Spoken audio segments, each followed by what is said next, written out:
ட்ரஸ்டில் விவாதிக்கப்பட்டு திருத்தம் செய்யப்பட்ட எந்த விஷயத்தையும் அரசாங்கம் ஏற்கவில்லை. திமுக அரசாங்கம் ஏற்கவில்லை, அதுக்கு முன்னாடி அதிமுக அரசாங்கம் ஏற்கவில்லை. அதுக்கு முன்னாடி என்ன ஆகுது? 1/4/2003 பின்பாக ஒரு 5 அரசாணைகளை அண்ணா திராவிட முன்னேற்ற கழக அரசாங்கம்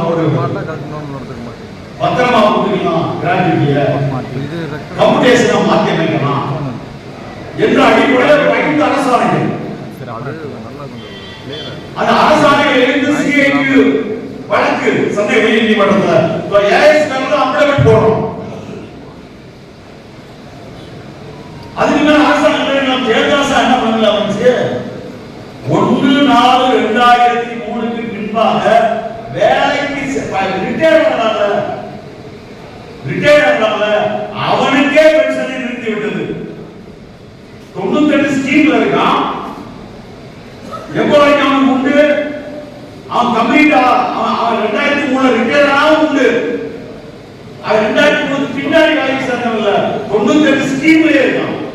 ஸ்கீம்ல இருந்தவனுக்கே தேர்தல் அரசாங்கம் இந்த பென்ஷன் ட்ரஸ்ட்ல பணம் இருக்காது, இனிமே நான் நடத்த முடியாது, ஏனால் இதற்கு வருமான வரி விதிவிலக்கு மத்திய அரசாங்கம் கொடுக்கவில்லை, ட்ரஸ்டை நடத்த முடியாது என்று அவங்க அப்பயே பென்ஷன் நிறுத்தினாங்க.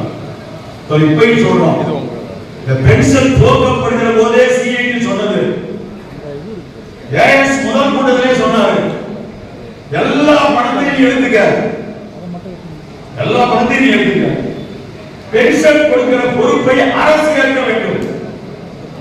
அதான் முதல் கூட்டத்தில் ஏஎஸ் சொன்னது. திரும்ப பல கூட்டத்தில் ட்ரஸ்டீஸ் நாங்க சொல்லிட்டே இருக்கிறோம், வேண்டாயா மின் வாரியத்தில் அரசாங்கம் ஒரு பட்ஜெட்ல ப்ரொவிஷன் பண்ணி பென்ஷன் கொடுக்க முடியும் என்றால் போக்குவரத்தில் ஏன் முடியாது? தெரிஞ்சு சொல்லுங்க. அரசாங்கத்துக்கு இது இல்ல, ட்ரஸ்ட் இல்ல, மின் வாரியத்துக்கு ட்ரஸ்ட் இல்ல, எங்க ட்ரஸ்ட்? போக்குவரத்து மட்டும் ட்ரஸ்ட். நம்ம எதிர்க்கிறோம், ட்ரஸ்ட் தேவையில்லை. இந்த ஃபண்ட் ஒரு நாளைக்கு ட்ரைன் ஆயிடுச்சா போயிருச்சுன்னு சொன்னா அன்னைக்கு பிரச்சனை வரும் என்பதற்காகத்தான் ஆரம்பத்திலிருந்தே நாம் என்ன சொன்னோம் என்றால் அரசு ஏற்க வேண்டும், ட்ரஸ்ட் ஏற்பாடு தேவையில்லை என்று சொன்னோம். இன்னைக்கு அத்தனை பிரச்சனைக்கு என்ன? ட்ரஸ்ட் தான். இந்த பிரச்சனைக்கு ட்ரஸ்ட் தான். இன்னைக்கு ட்ரஸ்ட் ஏன்டா ட்ரஸ்ட் பின்னாடி பேசலாம் வைப்பட்டோட. ஆனா 2000 சிஐடி சொன்னது ட்ரஸ்ட் வேண்டாம்.